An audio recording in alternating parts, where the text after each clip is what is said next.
एक बार भृंग ऋषि ने जानना चाहा कि ब्रह्मा, विष्णु और महेश में कौन सबसे श्रेष्ठ है। वह बारी बारी से सबके पास गए। ब्रह्मा और महेश ने भृंग को पहचाना तक नहीं, ना ही आदर किया। इसके बाद भृंग विष्णु के यहाँ गए। विष्णु भगवान विश्राम कर रहे थे और माता लक्ष्मी उसके पैर दबा रही थी। अगर आप एक कथा को सुन रहे हैं तो इस कथा को पूरा सुने। अगर बीच में छोड़कर जाएंगे तो इससे पाप लगता है। भृंग ने पहुंचते ही ना ही कुछ कहा, ना ही सुना और भगवान विष्णु की छाती पर पैर से प्रहार कर दिया। लक्ष्मी जी यह सब देखकर चकित रह गई, किंतु विष्णु भगवान ने भृंग पर पैर पकड़कर विनती भाव से कहा, मुनिवर, आपके कोमल पैर में चोट लगी होगी, इसके लिए क्षमा करें। लक्ष्मी जी को भगवान विष्णु की इस विनम्रता पर बड़ा क्रोध आया और वह भगवान विष्णु से नाराज होकर भूलोक आ गई। तब कोल्हापुर में रहने लगी। लक्ष्मी जी के चले जाने से विष्णु भगवान को लगा कि उनका श्री और वैभव ही नष्ट हो गया और उनका मन बहुत अशांत रहने लगा। लक्ष्मी जी को ढूंढने के लिए वह श्रीनिवास के नाम से भूलोक आए। घूमते घुमाते वेंकटेश्वर पर्वत क्षेत्र में बकुला माई के आश्रम में पहुँचे। बकुला माई ने उनकी बड़ी अवगत की और उन्हें आश्रम में रहने को कहा। एक दिन जंगल में एक मतवाला हाथी आ गया। आश्रम वासी डरकर इधर उधर भागने लगे। श्रीनिवास ने यह देखा तो धनुष बाण लेकर हाथी का पीछा किया। हाथी डरकर भागा और घने जंगल में अदृश्य हो गया। श्रीनिवास उसका पीछा करते करते थक गए थे। वह एक सरोवर के किनारे वृक्ष की छाया में लेट गए। उन्हें हल्की सी झप्पी आ गई। थोड़ी देर में शोर सुनकर वह जागे तो देखा कि 4-6 युवतियां उन्हें घेरे खड़ी है। श्रीनिवास को जागा हुआ देखकर वे डपक कर बोली, यह हमारी राजकुमारी पद्मावती का सुरक्षित उपवन है और यहाँ पुरुषों का आना मना है। तुम यहाँ कैसे और क्यों आए हो? श्रीनिवास कुछ जवाब देते इससे पहले ही उनकी दृष्टि वृक्ष की ओर से झांकती हुई राजकुमारी की ओर गई। श्रीनिवास पद्मावती को एकटक देखते रह गए और थोड़ा संयत होकर कहा, देवियों, मुझे पता नहीं था, मैं शिकारी का पीछा करता हुआ यहाँ आया था। थक जाने पर मुझे नींद आ गई, इसलिए क्षमा करें। श्रीनिवास ने लौटे तो किंतु बड़े उदास रहने लगे और एक दिन बकुला माई से उनकी उदासी का कारण पूछा तो श्रीनिवास ने पद्मावती से भेंट होने की सारी कहानी कह सुनाई। फिर कहा, उनके बिना मैं नहीं रह सकता।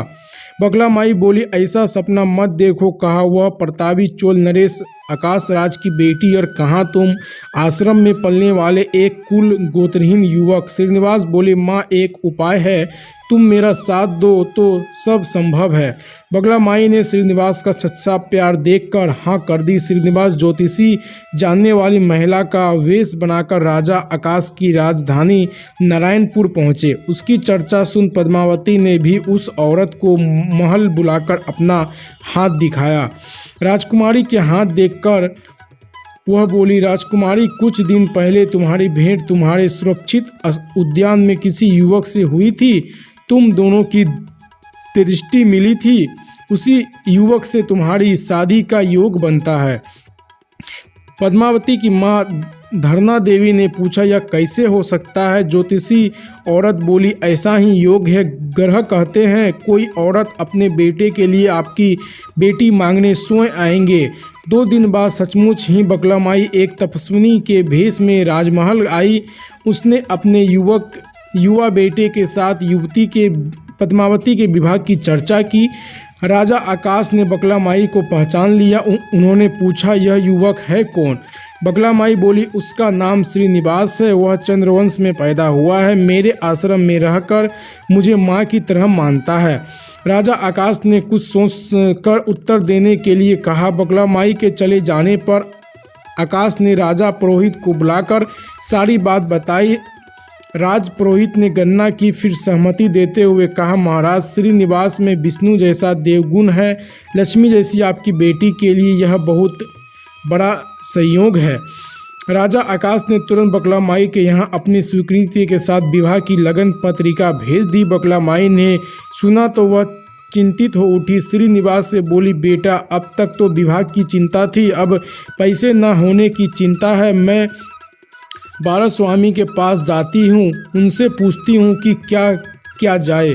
बकला माई श्रीनिवास को लेकर 12 स्वामी के पास गई और श्रीनिवास के विवाह के लिए धन की समस्या बताई तो 12 स्वामी ने हाथों दिक्पालों चंद, इंद्र, कुबेर, ब्रह्मा, शंकर आदि देवताओं को अपने आश्रम में बुलाया और फिर श्रीनिवास को बुलाकर कहा, तुम स्वयं इन्हें अपनी समस्या बताओ। तो श्रीनिवास ने देवताओं से कहा, मैं चोल नरेश राजा आकाश की बेटी पद्मावती से विवाह करना चाहता हूँ। मैं हैसियत राजा के अनुरूप नहीं है, मेरे पास धन नहीं है, मैं क्या करूँ। इंद्र ने कुबेर से कहा, कुबेर इस काम के लिए तुम श्रीनिवास को ऋण दे दो। कुबेर ने कहा, ऋण तो मैं दे दूंगा, पर उसे वापस कब और कैसे करेंगे इसका निर्णय होना चाहिए। श्रीनिवास बोले, इसकी चिंता मत कीजिए, कलयुग के अंत तक मैं सब ऋण चुका दूंगा। कुबेर ने स्वीकार कर लिया। सब देवताओं की साक्षी में श्रीनिवास के ऋण पत्र लिखा दिया। उस धन से श्रीनिवास और पद्मावती का विवाह बड़ी धूमधाम से हुआ। तभी नारद ने कोल्हापुर जाकर लक्ष्मी को बताया विष्णु के श्रीनिवास के रूप में पद्मावती से विवाह कर लिया। दोनों वेंकटेश पर्वत पर रह रहे हैं। यह सुनकर लक्ष्मी जी को बड़ा दुख हुआ। वह सीधे वेंकटेश पहुंची। विष्णु जी के सेवा एवं लगी पद्मावती को भड़ा बोला, कहने लगी, श्रीनिवास विष्णु मेरे पति हैं, तुम्हें इनके साथ विवाह क्यों किया। दोनों ने वाक युद्ध होने लगा तो श्रीनिवास को बड़ा दुख हुआ।